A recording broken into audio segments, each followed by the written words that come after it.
Hey, Not Crazy fans, we've got some bonus content for you. Please enjoy this episode of Inside Schizophrenia, a Psych Central podcast.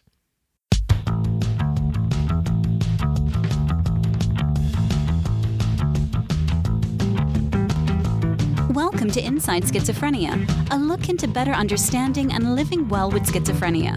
Hosted by renowned advocate and influencer Rachel Starr Withers and featuring Gabe Howard. Listeners, could a change in your schizophrenia treatment plan make a difference? There are options out there you might not know about. Visit oncemonthly.difference.com to find out more about the benefits of once-monthly injections for adults with schizophrenia. Welcome to Inside Schizophrenia. I'm your host, Rachel Starr, here with my wonderful co-host, Gabe Howard. Gabe, now it sounds at first like we have a very squishy, lovey-dovey topic. Caregiving, right? Like, I feel like just the title of it sounds like a nice Hallmark movie kind of thing going on. But we're going to get into some kind of, I don't want to say deep, but intense stuff with it. We've talked before, Gabe. We feel strongly about that word being used towards people with mental health problems. Caregiving is universally thought of only in the positive, but as folks are going to learn, even very positive things can have a flip side. And right off the bat, I don't like the term caregiver because it automatically puts that person kind of over the other one. So if my mom is my caregiver, then obviously she has to take care of me. For whatever reason, I'm not able to. I'm sick, I'm inferior, there's a problem somewhere, which is true in it, but it does. It's just kind of that mentally puts it out there. And Gabe, I gush all the time about my parents. They're absolutely wonderful, and I cannot live on my own. It's hard for me to have to accept that on some level that they are my caregivers, because that means I'm a burden to them. And I know they would never describe it that way, but it makes me feel bad as a 35-year-old grown woman that I do have to depend on somebody else. So here's sort of the issue with caregiver, right? It becomes all encompassing. Let's say that tomorrow you get we're going to use car accident. And for the purposes of this analogy, you're going to recover. But in the car accident, you break both arms and both legs. Now that's like pretty high level caregiving. Nobody would argue that you need care and that the person doing it is your caregiver. But in that analogy, remember I said you're going to make a full recovery. Eventually you start getting use of your body parts back. First, your hands work and then your arms work. And so your family or your caregiver starts doing less and less and less and less and less. And in physical health, people acknowledge that. People acknowledge that you're needing less assistance and less help. Over on mental health, it doesn't matter if you are the worst of the worst, the sickest of the sick, or if you are Rachel Starr and all you're really doing is just living in your parents' basement and hanging out. It's talked about in exactly the same way. And I think therein lies the problem, right? Because now when people say, oh, Rachel, your parents are your caregiver, they immediately assume that you are the worst of the worst and have no partnership, no control, no faculties, and you are not assisting in your own care. And I also think whoever they're talking to, like this third party, they automatically feel sympathy. Like, you poor thing. You have to deal with this. You poor thing. And I don't want to say, like, as the person who has the issue, like, I get jealous. But it's also like, okay, well, they're not the ones who are hallucinating. We have more sympathy for the people next to the person with schizophrenia than we do for the actual person suffering from schizophrenia. And could you imagine if somebody said, oh, Rachel has cancer, but the real people suffering are her family. Like, everybody would just be up in arms and not tolerate that. But if you say, well, Rachel has schizophrenia, but the real people suffering are her family, people immediately, they're like, well, but they've gone through a lot.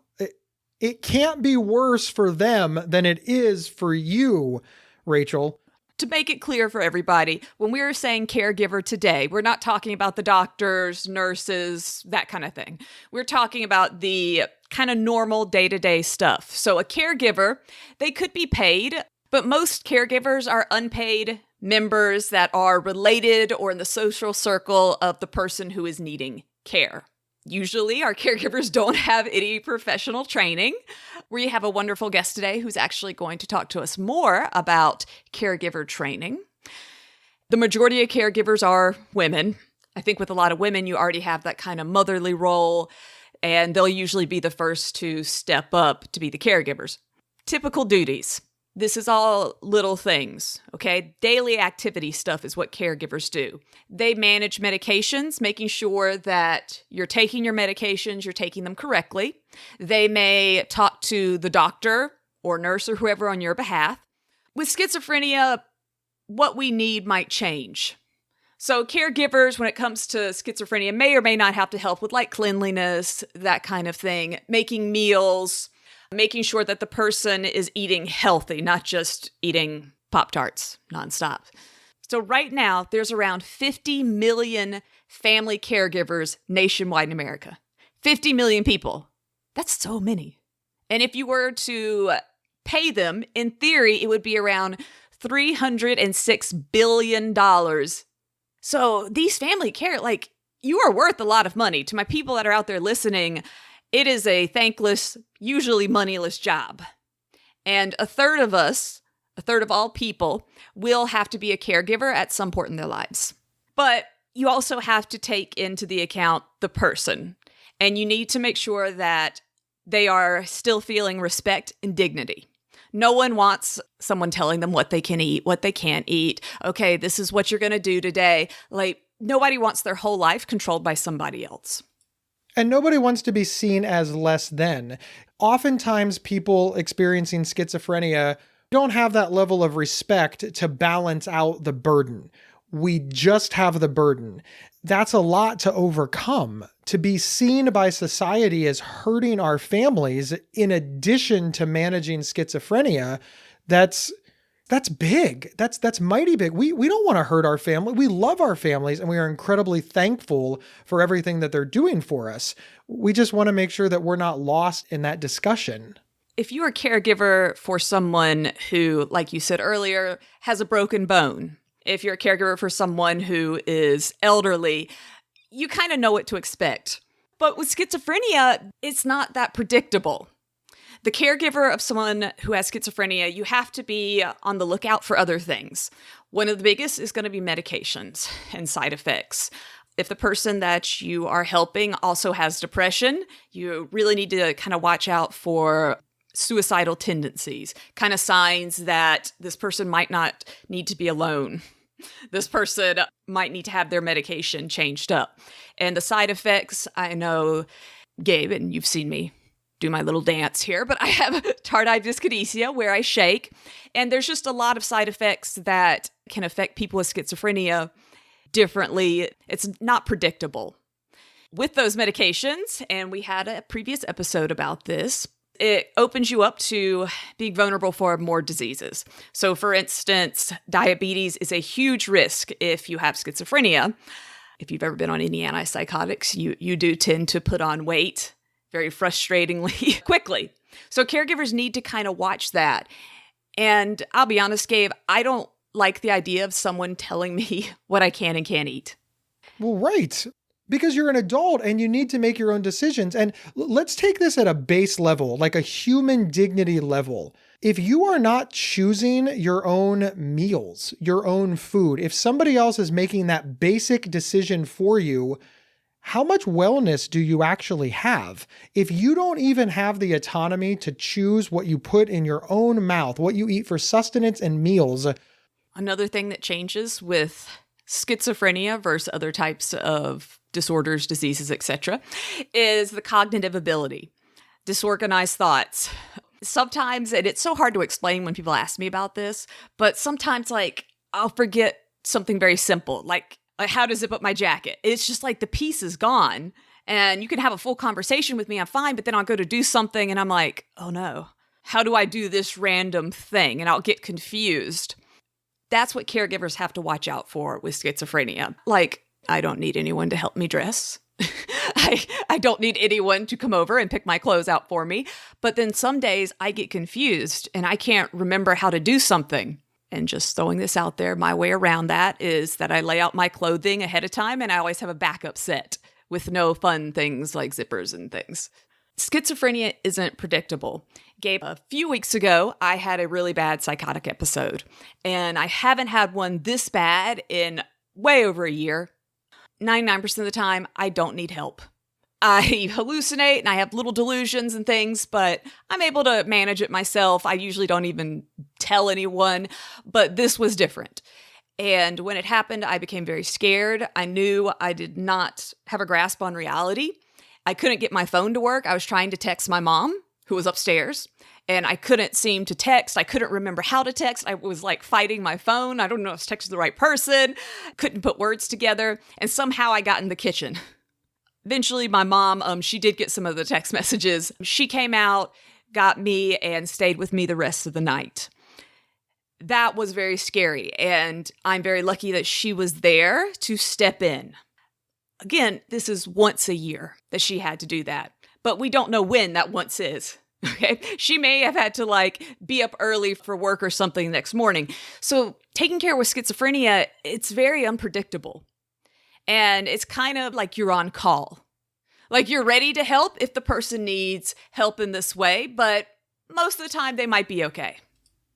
And obviously that can be frustrating for all involved. I mean, who wants to be on call? You're going about your day, you're doing what you're supposed to do, and then boom, right in the middle of it, this thing happens that you have to be 100% for your loved one, and that you want to be 100% for your loved one. And hopefully your loved one realizes what you're doing and they need help. And that's why I think that it is extraordinarily important to make a plan when you're well. You know, one of the things that Rachel does well and that we've talked about in this whole podcast series is she doesn't just talk about schizophrenia with her family when she's in crisis or when she's hallucinating or when she's having a problem. This is a continuous conversation that they have even when she's completely well.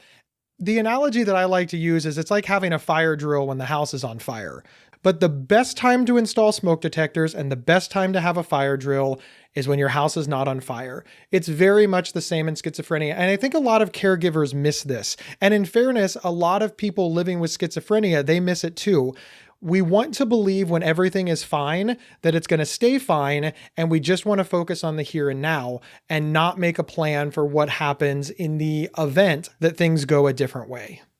So many of these caregiver relationships, like my own, is parent-adult-child. And mothers out there, a lot of you just kind of don't step into caregiving, you just step into mothering. Just taking over like you did when they were 5. And that's where a lot of the tension comes from. Because I've talked to so many mothers who are just overwhelmed with trying to help their adult child and don't know what to do. And part of it is you're trying to do too much. You need to acknowledge what the person with schizophrenia can and can't do. Like I would much rather just bring someone food and be like, eat it. Then say, okay, well, let's work out the plan. You're going to cook this night. You know, I get it. It's like more work. It's totally easier to just dominate over someone and make all the decisions, but you can't. Gabe, so I have a friend around in his 30s, but he has schizophrenia and he lives with his parents and he's on disability. And they're constantly fighting because his parents take all of his disability money. And he doesn't like that. He's like, that's my money. And I was like, well, if you were out on your own, you would still have to pay for rent, groceries, utilities, etc. So I do believe that they're entitled to some of that because you're using those things. I don't think they should take all of it. But when they do give him money, he immediately spends it on alcohol, gets drunk. I don't know. Gabe, what are your suggestions? Because I know so many people that get caught in what do we do? We're stuck in this circle and don't know how to get out of it. In this scenario that you're given, both sides are right. The family needs the money for the expenses that the person living with schizophrenia is generating. We can't ignore that.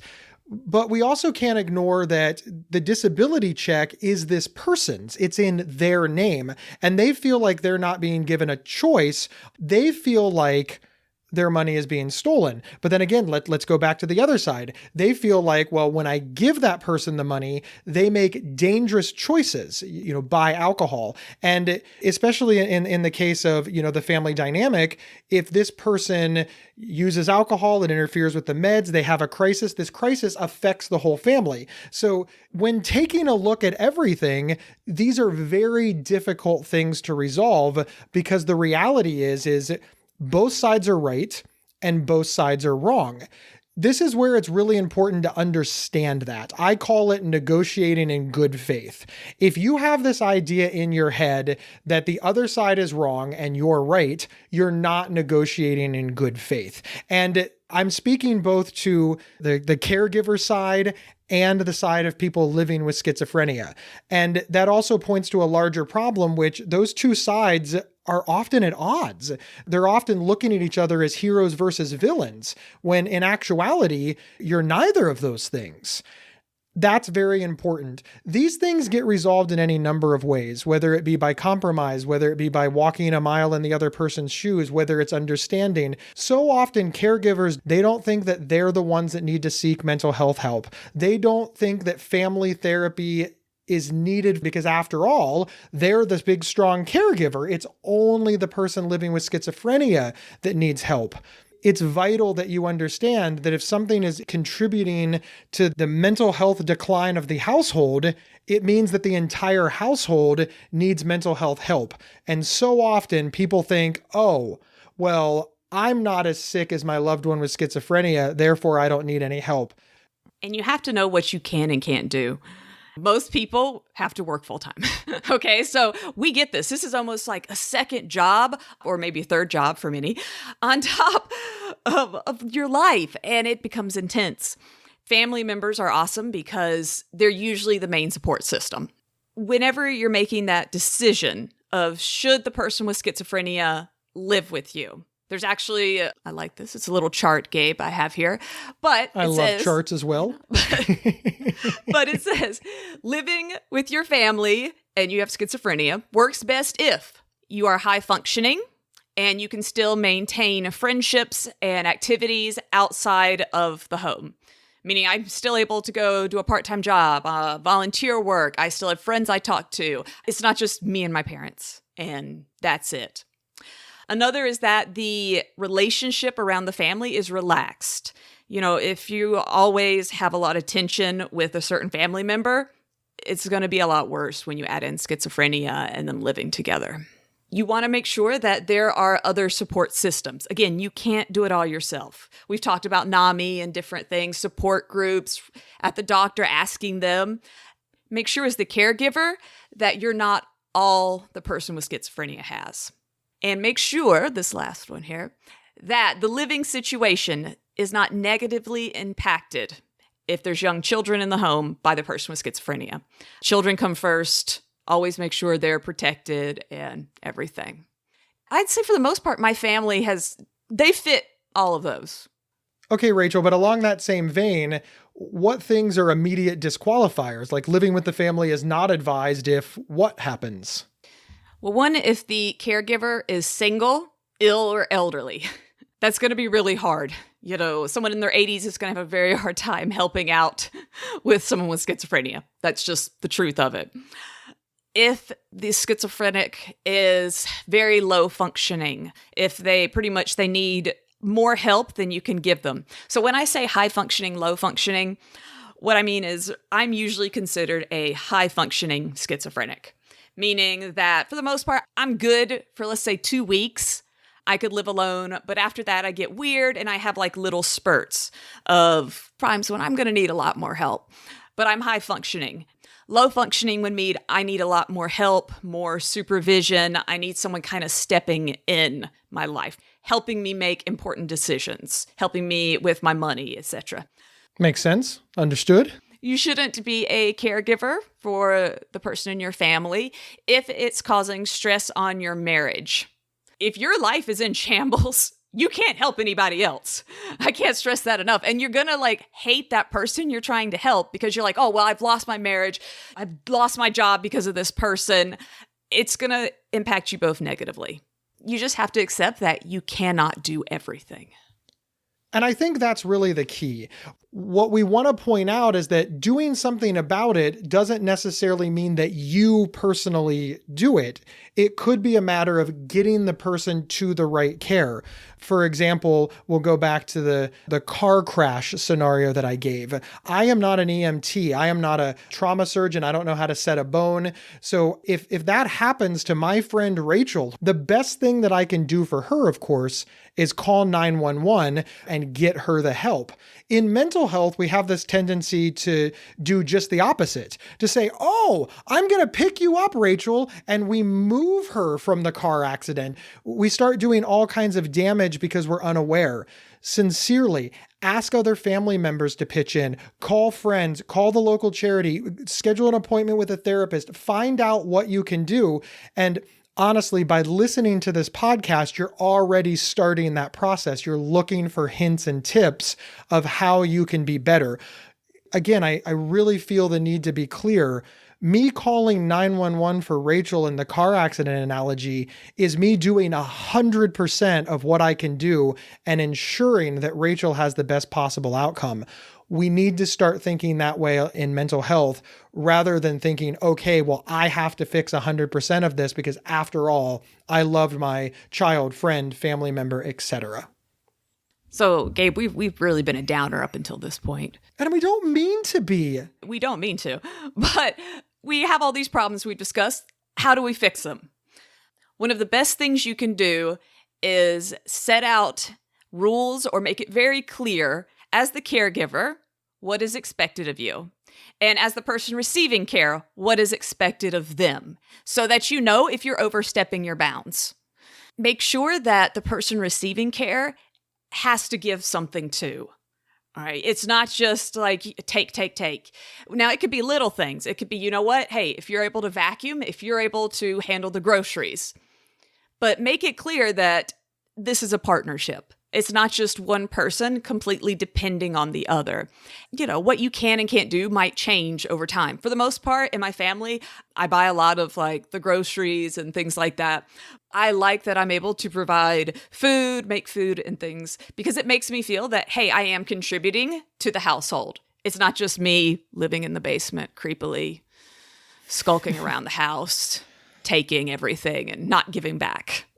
I really like what you said about little things really matter. You know, I have a pseudo kid in my life. I have a granddaughter, and they're a young family. They're in their early 20s. They have a 2-year-old. They don't have a lot of money. They're just starting out in life. They just bought a house. Long story short, whenever we go anywhere, I pay. 100% of the time. I buy dinner, I buy the putt-putt tickets, I put gas in the car because I can afford to do so. The other day, my daughter-in-law bought me a Diet Coke. She showed up at the house, she was running errands, she had to drop something off, and when she pulled in, she handed me a Diet Coke from my favorite place, straw and all, exactly how I like it with the light ice. It cost her $1. That meant a lot to me, an incredible amount, and it meant a lot to her, because she got to give back in some small way. And, you know, there was hugging. You have to understand that those things are very, very powerful. Breaking that analogy into the caregiver relationship with somebody living with schizophrenia, find out what that is, because it empowers the person and it gives you that hope and positivity to move forward as the caregiver. So often we'd rather just sit and think, well, I pay for everything. Well, I do everything. Well, they don't help at all. Find those, I'm going to call them little Diet Coke moments.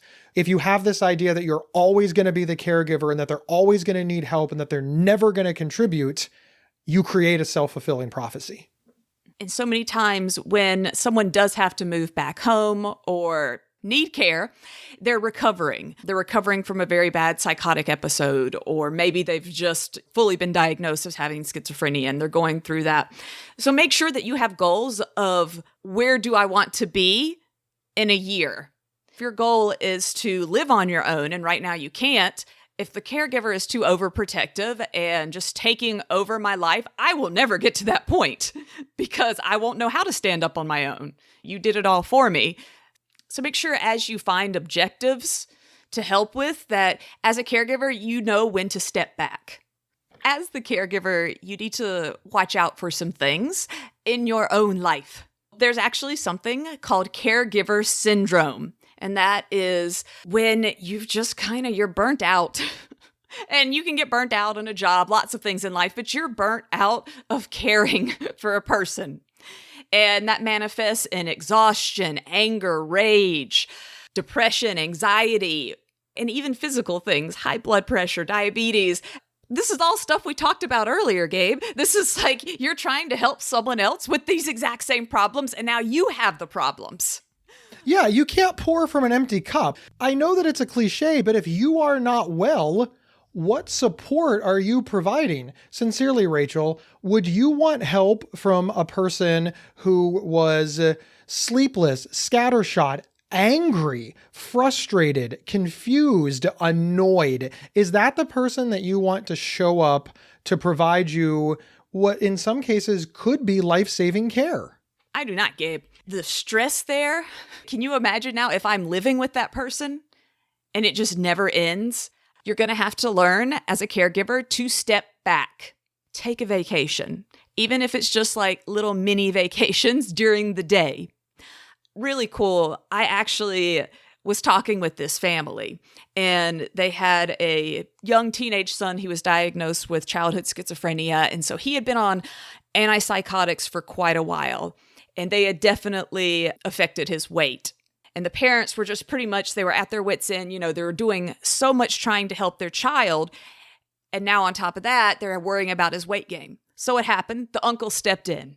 The uncle decided that he was going to start working out with the young man. And it was kind of cool. You know, you got the cool uncle. The pressure wasn't there. They would go out. He'd pick them up. They'd go and they would do some physical activity every single week. For one, that gave the parents a chance to take a little break from having to worry about the son. But it also gave the son a social outing. And it made him feel like this isn't something I have to do. I'm getting to spend time with my fun, cool uncle. And I love that. And that's something like, if you're able to incorporate that, look around. If there's other family members, be like, listen, I'm already doing this, this, and this. Is there any way that you could help with one of these things? If one of your family members likes to cook, like, maybe you could make a little more. Maybe you could come over and show, find ways to give yourself a break as a caregiver. You can also look into assisted living situations like that. You know, don't think that you have to do everything. Get help when you need it. I think a lot of people are experiencing stress in the time of Corona. So it's very important to understand that no matter how hard your family dynamic tries, external factors out of your control can change things. And the whole point of this is why it has to be an ongoing conversation and an ongoing partnership between all the parties. Otherwise, you're not going to be nimble enough to survive when things happen. Now, obviously, I don't think anybody saw a worldwide pandemic coming, but nevertheless, people with schizophrenia are also managing a worldwide pandemic, as are the people who love them. And we'll be right back after a message from our sponsor.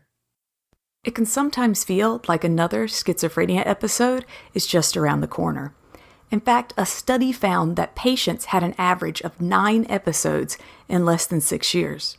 However, there's a treatment plan option that can help delay another episode, a once-monthly injection for adults with schizophrenia.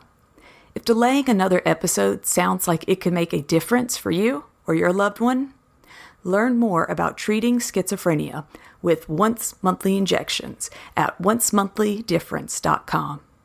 That's oncemonthly.difference.com. And we're back discussing schizophrenia and caregiving. And Rachel, you got to spend time with Dr. Sarah Kopelovich, who is an assistant professor and has done a lot of research on caregivers. She taught us things like compassion fatigue, and it was very, very cool. I loved hearing your interview. So let's go ahead and play that now. We're here speaking today with Dr. Sarah Kopelovich, who is a licensed clinical psychologist, and she's also an assistant professor who has been doing a lot of very interesting research into schizophrenia spectrum disorders. And today, we have been talking about caretakers and the role that they play in helping different people with schizophrenia. Doctor, tell us about your research and how it deals with caregiver training. Sure. So my primary area of expertise is in psychotherapeutic interventions for people with schizophrenia spectrum disorders and other forms of serious mental illness. I do a lot of work trying to increase access to these evidence-based psychotherapies, and the kind of frontline intervention in that realm is cognitive behavioral therapy. In trying to increase access to cognitive behavioral therapy for psychosis, how do we leverage other members of the treatment team and the natural support team so that we can really take an all hands on deck approach to helping people get access to good quality skills that can help them cope better with the symptoms of psychosis? There is a model called Psychosis Reach, which was developed by Dr. Douglas Turkington, who also happens to be one of the co-developers of cognitive behavioral therapy for psychosis, that teaches family members cognitive behavioral therapy concepts and skills so that they can have more therapeutic interactions with their loved ones. We have now piloted a 8-hour training in May of 2019, and it was a huge success. So we found that just through a one-day training, we were able to improve the well-being, so in other words, depression and anxiety scores of the family members who attended that one-day training, and there was no other intervention involved. It was just that one-day in-person training, correcting myths and misconceptions about psychosis, providing background and how can cognitive behavioral therapy help improve your life and well-being and depression, anxiety, and then how can you use these skills and concepts to improve relationships with your loved ones. So we're really excited about these preliminary findings, and we're continuing to provide this training to family members in the coming years, now virtually, of course. That's really amazing. So it's just a one-day training as of right now. This is a one-day training, and it is outside of any mental health clinic. We know that our national schizophrenia treatment guidelines recommend that the care team is providing family intervention for psychosis, but unfortunately, that's just not playing out in practice. Only about 2% of families in the United States who have a loved one with serious mental illness are receiving any kind of family intervention for psychosis. So our goal was to take this out of the clinic. And I was able to do that because I was very, very fortunate to receive philanthropic support. So we offered this training to anyone. We provided financial support for travel and lodging. We brought them all together in a beautiful space, catered, just really communicated to families, you're valued, we care about you, and we want you to learn. We know you're doing as well as you can. We want to help you do even better. So why is caregiver training important? Well, we know that for a long time now, families have been in the shadow of the mental health system in our country. I talked about how, 98% of the time families are not brought into their loved one's mental health treatment. And this is contrary to the overwhelming evidence. Research shows is that if we can support families appropriately, we can save money, we can save relationships, and we can save lives. We spend $300 billion annually on costs associated with serious mental illness, and much of that comes from hospitalization costs. Well, it just so happens that family interventions like caregiver training, one of the strongest outcomes that we see for this intervention is reduced hospitalization rates and reduced number of days in the hospital. In terms of saving relationships, there's this really interesting study about 10 years ago out of Delaware that just asked people living in the community with a schizophrenia spectrum disorder, do you feel alone? And 90% of the people that returned a survey said yes. And yet it's also true that 90% of individuals with psychosis are in close contact with at least one family member. Psychosis can be a terribly isolating experience. So you can be surrounded by people and by very well-intentioned people and feel so utterly alone. And we can change that. We can help get the relationship back on track. We can improve quality of life. And then, of course, that brings me to that last point, which is that family interventions like caregiver training can save lives. So 1/3 of people with schizophrenia will attempt suicide, and 1 in 10 will die from suicide. When you ask about why caregiver training is important, it's about saving families and saving lives. It's about giving family members a very different message than they're likely receiving, which is that they should expect recovery. That's what the data supports, is that most people who experience a psychotic episode will experience wellness, will experience recovery, and families need to hear that. Very nice. I agree on that. When I know most people hear caregiver, we tend to think of someone taking care of like an older family member. When my grandfather and my grandmother both had Alzheimer's, I remember we kind of had to do a little caregiver training, but it really had nothing to do with the mental. How is your type of caregiver training different than, let's say, dealing with someone who's in their 90s like we were? Yeah, well, so first I want to clarify that I'm using the term caregiver quite broadly to refer to anyone who identifies as a support person. So that could be a biological family member, a significant other, a friend. And in terms of how it differs from other kinds of caregiver training, I think the domains in terms of what it's trying to accomplish are actually more similar than they are different. If you are the loved one or the support person of somebody who's experiencing an episodic or potentially episodic condition, then there are some basics that we need to help you to do. One is to have accurate information about the diagnosis and to be realistic and also hopeful. And with schizophrenia and other forms of psychosis, there's a lot to be hopeful about. Despite all the doom and gloom you might confront on the internet or in even peer-reviewed journal articles, there's a lot of progress that is being made in the realm of psychosis recovery and treatment. Family members need to hear that.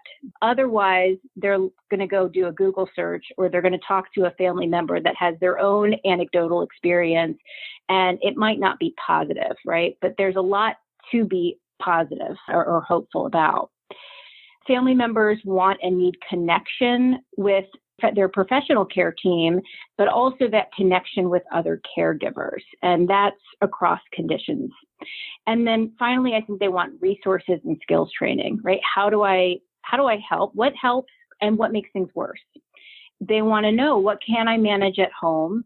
And what will the professionals be doing to help my loved one recover? And then on the flip side, what in the home environment might be counterproductive to my loved one's recovery, and what kinds of treatments might be unhelpful.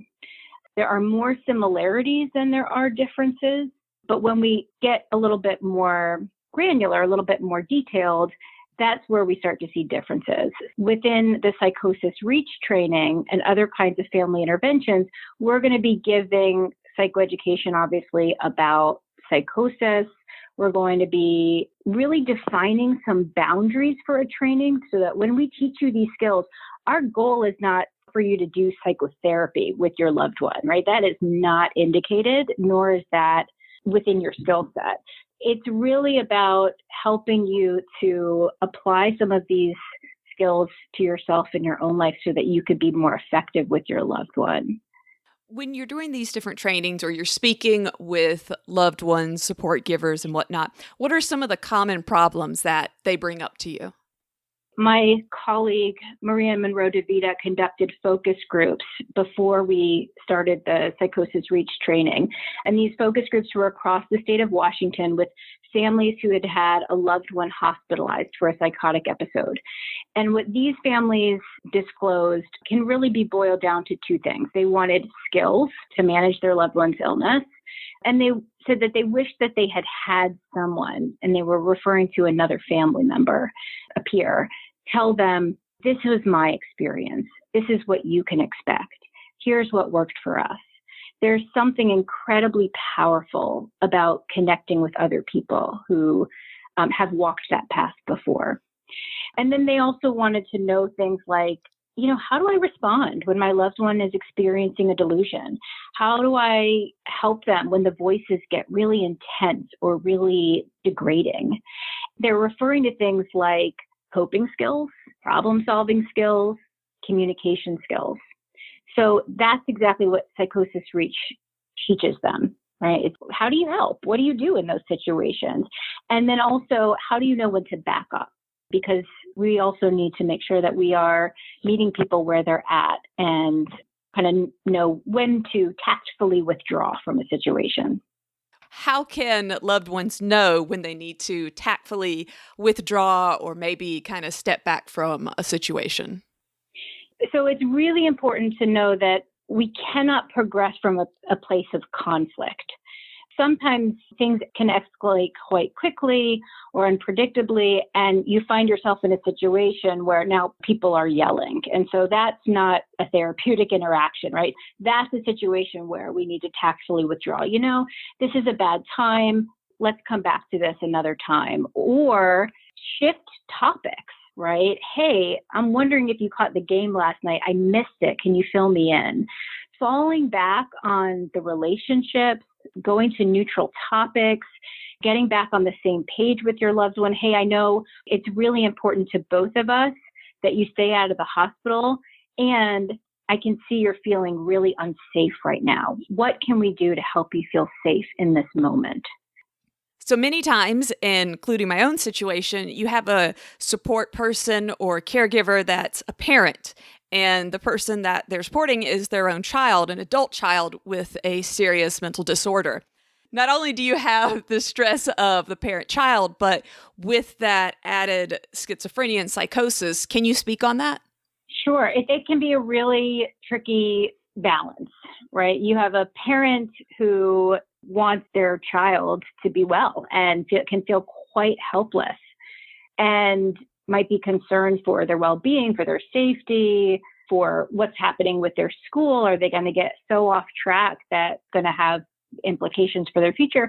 And then you have a young adult who is appropriately going through this process of separating from the parent and individuating, really becoming their own person, independent of their parents' aspirations, their parents' thoughts and ideas. It can feel quite stifling for the young adult to now have a parent who is taking care of them, who's asking them about their medications, who's asking them about whether they've gone to their therapy appointment. That's part of what we try to do with the Psychosis Reach training, is to create a different dynamic. How do we change that dynamic that has started to unfold with the diagnosis or with the onset of the disclosure of the symptoms, so that we don't have so much stress and tension in the home? And this is really coming from a key finding in the psychotherapy literature, where we see that therapeutic relationship is the key to positive outcomes in therapy, right? So we work with the family members to identify shared goals, what's important to you and what's important to your child. And the way to get to those goals might be different. And usually it is, right? Usually they can both be on the same page about the fact that they want to be healthy and to kind of get back to the things that matter to them. But the parent thinks that the way to do that is to take this set of medications and to throw themselves back into life as usual. And the child thinks, well, when I smoke marijuana, that's what helps me, right? It's not these other medications. But the goal is the same. How do we take that goal and work from there? How do we help them activate positive emotions by thinking about positive memories, by having other things that they connect about outside of just the illness? And so when we can redevelop that healthy relationship, Then we can progress to other kinds of skills like inquiring curiously. So asking and not assuming, asking good quality, curious, open-ended questions about your child's experience, about their perspective, about what they want. We can teach parents to not fear their child's experience, right? A lot of that concern and that tension that's happening is coming from a place of fear. If we can tell parents, actually, voice hearing is a really common experience. And there are a lot of voice hearers all over the world. And here's what we know about what leads to distress in some and not in others. Then they feel a little bit calmer. They feel a little bit less anxious about what their child is going through. And then we can help them work on the higher level skills as well, like trying out different skills together and getting feedback. Very interesting. A large part of our audience is caregivers and the support people, family that are all around different people with schizophrenia. What do you have to say to all of those people? What I want to say is it's not your fault that if you feel like you're not doing enough or you feel like your child or your loved one isn't getting enough, that it's not your fault. And psychosis is nobody's fault. That needs to be the first message right out of the gate. Psychosis is nobody's fault.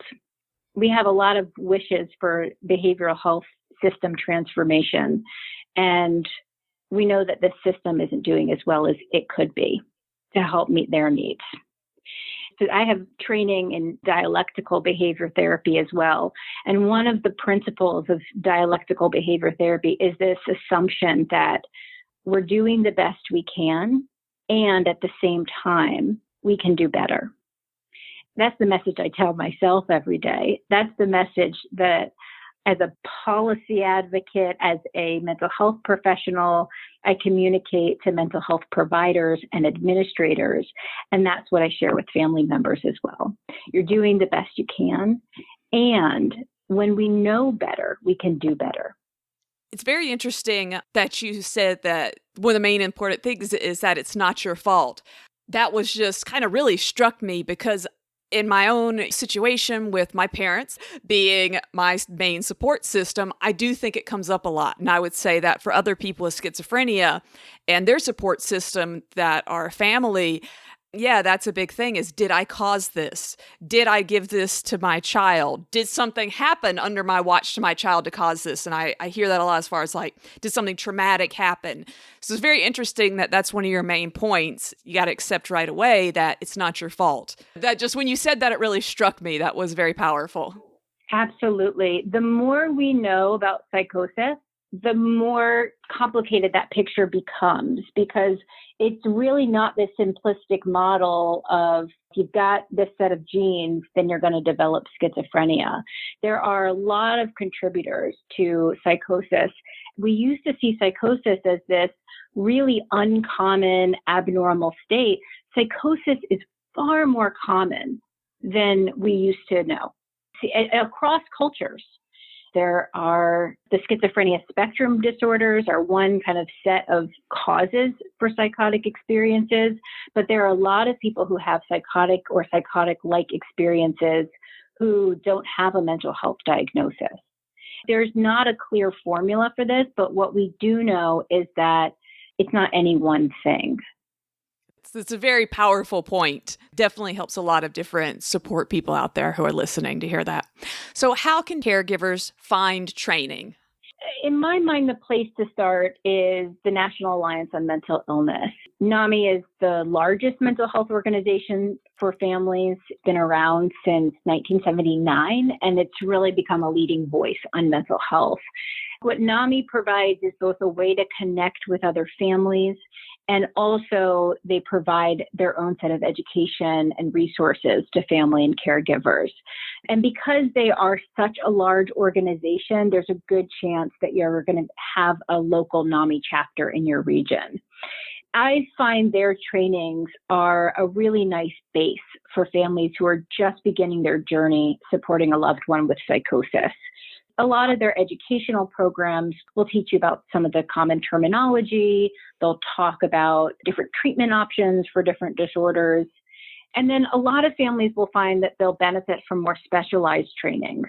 For loved ones who struggle with a family member who doesn't agree with their diagnosis, which sometimes gets referred to as poor diagnostic insight or something called anosognosia, for those families, they might find a specialized training program is helpful.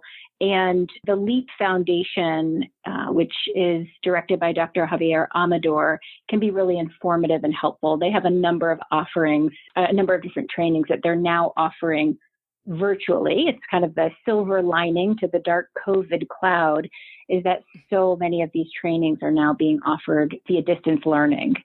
The LEAP program uses principles and techniques from motivational enhancement therapy or motivational interviewing to really target communication patterns and to improve relationships. For family members who are looking to learn concrete coping and problem-solving skills and to dive deeper into their understanding of psychosis, they can sign up for the Psychosis Reach training. We had our first training back in May 2019. We got a little off track because of COVID, but we are offering now our second training. It'll be our first virtual Psychosis Reach training. We're really excited because of the philanthropic support that we've received for this training. I've been able to get the leading expert on CBT for psychosis, a psychiatrist named Dr. Douglas Turkington, who co-developed CBT for psychosis and Psychosis Reach, and he'll be leading the training. And then in May 2021, we have another training that will also be virtual that folks can pre-register for. They can go to www.psychosisreach.org to learn more and to pre-register. Sarah, and I understand you have some different books that you can recommend. Sure. Dr. Turkington and Dr. Spencer have written a book called Back to Life, Back to Normality, Volume 2. And this outlines many of the cognitive behavioral techniques that we're teaching to families in the Psychosis Reach training. So I highly recommend that one. That's been a big asset to the families who've gone through our Psychosis Reach training in Washington. And then I have a book chapter coming out next year in 2021. It'll be in a book published by the American Psychiatric Association called Decoding Delusions, Advanced Psychotherapy Practices for the Clinician. And I'll have a chapter in there called Supporting Families Caring for Someone with a Delusion that will also go through the Psychosis Reach training key points. Well, thank you so much for sharing all of that with us today. I know that you have definitely helped a lot of our listeners who are support family and caregivers. I know my mom, I'm definitely going to have her listen to this and check out the books and the REACH program that you spoke about. Thank you so much for joining us today on our show, Sarah. Thank you so much for having me. It was so nice to be here. Rachel, a great interview as always. What was your main takeaway? It really kind of threw me during our interview when she said, "It's not your fault." I don't know, like why that struck a chord with me, but it just kind of made me like, I guess peacefulness almost. You know, caregivers, a lot of times it's a family situation. You need to know that stuff going on, a lot of it's out of your control. You didn't cause it. And the same thing for people like me who have schizophrenia. You didn't pick this. This is just something you got that you have to learn to deal with, but you didn't do anything bad. You didn't do anything wrong. And it's not something that we tell ourselves very much, Gabe. I think it's easier to blame yourself for everything, whether you're on the caregiver or the receiver end of that. It's easy to be like, well, you know, this is all happening because I can't work anymore. This is all happening because this person's lazy. But you know what? A lot of this stuff, it's no one's fault. We just got to figure out how to deal with it. That gave me peace. I can certainly understand why. When you start blaming people, you expect those people to fix it. If I say this is Rachel's fault, well, then I can just sit back and do nothing except be angry that Rachel is not fixing it. And the reality is if it's nobody's fault, then that gives Gabe and Rachel an opportunity to work together to assess the situation, find the problem, and fix it. And the fixing it is what we want. I'm angry because I've blamed Rachel and she's not fixing it. That manifests itself as me being angry at Rachel, but in reality, I'm mad at the problem that's not being fixed, and I'm placing the blame not on the problem, but on an individual. That spoke to me a lot. Absolutely right, Gabe. And a lot of this keeps coming back to one thing: communication. Make sure that whatever the situation is, okay, between the caregiver, the care receiver, talk, make a plan, define the roles, what is expected of each person, and re-examine them depending on if I'm doing better, if I'm doing worse. Okay, if I don't need you to help me get dressed, don't do that. All right. However, I could be sick one day and I haven't showered in a few days and you might have to help me. So be upfront, re-examine the roles, know what's required of each person. That way you don't have to step on toes. And to my fellow schizophrenics, check in, let people know how you're doing. I'm really bad at this, okay? I won't tell people I'm having a hard time until it's really, really bad. And I don't need to do that. I need to speak up. But it's awkward sometimes to just be like, oh, hey, just so you know, I've been hallucinating a lot. I don't know. I'm bad about that. But we need to step up, let the other people know when you need help. Or especially if there's signs that you notice that you're going into a psychotic episode, give them a heads up. Hey, by the way, this has been happening a lot. If you could just kind of watch me a little bit closer. We all need caregiving in some way during our lives. We need to take care of each other. Whether you are a family member or a close friend or even a neighbor, or let's say you've signed up for a program and this is a stranger and you're stepping up. That's awesome. But know that you're appreciated and make sure to treat each other with dignity and respect. I'm Rachel Starr. Thank you so much for listening to today's episode. Like, share, subscribe, pass it around to all of your friends, and we will see you next time here on Inside Schizophrenia. Inside Schizophrenia is presented by PsychCentral.com, America's largest and longest operating independent mental health website. Your host, Rachel Starr Withers, can be found online at rachelstarlive.com. Co-host Gabe Howard can be found online at gabehoward.com. For questions or to provide feedback, please email talkback@psychcentral.com. The official website for Inside Schizophrenia is psychcentral.com/is. Thank you for listening, and please share widely.